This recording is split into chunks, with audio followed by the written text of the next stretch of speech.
ಧಿಕ್ಕಾರ ಬಿಜೆಪಿಗೆ ಧಿಕ್ಕಾರ ಧಿಕ್ಕಾರ ಧಿಕ್ಕಾರ ಬಿಜೆಪಿಗೆ ಧಿಕ್ಕಾರ ನಮ್ಮ ತೆರಿಗೆ ನಮ್ಮ ಹಕ್ಕು ನಮ್ಮ ತೆರಿಗೆ ನಮ್ಮ ಹಕ್ಕು ನಮಸ್ಕಾರ ವೀಕ್ಷಕರೇ, ಕೇಂದ್ರ ಸರ್ಕಾರದ ಬರ ಪರಿಹಾರದ ವಂಚನೆ ವಿರುದ್ಧ ಕಾಂಗ್ರೆಸ್ ಸರ್ಕಾರ ಸುಪ್ರೀಂ ಕೋರ್ಟ್ನಲ್ಲಿ ಕಾನೂನು ಹೋರಾಟ ನಡೆಸಿ ಯಶಸ್ಸು ಸಾಧಿಸಿದೆ.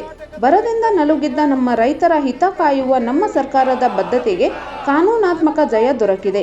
ನ್ಯಾಯಾಲಯದ ಆದೇಶದಂತೆ ಕೇಂದ್ರ ಬಿಜೆಪಿ ಸರ್ಕಾರ ಬರ ಪರಿಹಾರ ತತ್ಕ್ಷಣವೇ ಬಿಡುಗಡೆ ಮಾಡಲು ಕ್ರಮ ಕೈಗೊಳ್ಳಬೇಕು ಎಂದು ಆಗ್ರಹಿಸಿ ಇಂದು ವಿಧಾನಸೌಧದ ಗಾಂಧಿ ಪ್ರತಿಮೆ ಎದುರು ಪ್ರತಿಭಟನೆ ನಡೆಸಲಾಯಿತು.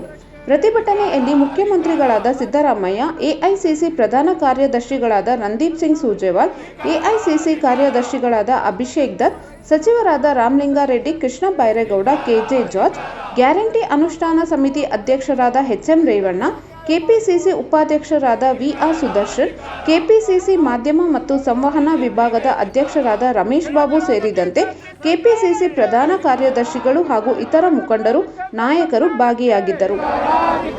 ರೈತ ವಿರೋಧಿ ನರೇಂದ್ರ ಮೋದಿಗೆ ಕರ್ನಾಟಕವನ್ನು ಹಾಳು ಮಾಡುತ್ತಿರುವ ನರೇಂದ್ರ ಮೋದಿಗೆ. ಇನ್ನು ಹೆಚ್ಚಿನ ಹೊಸ ಸುದ್ದಿಗಾಗಿ KA Kannada news 24x7 channel subscribe ಮಾಡಿ.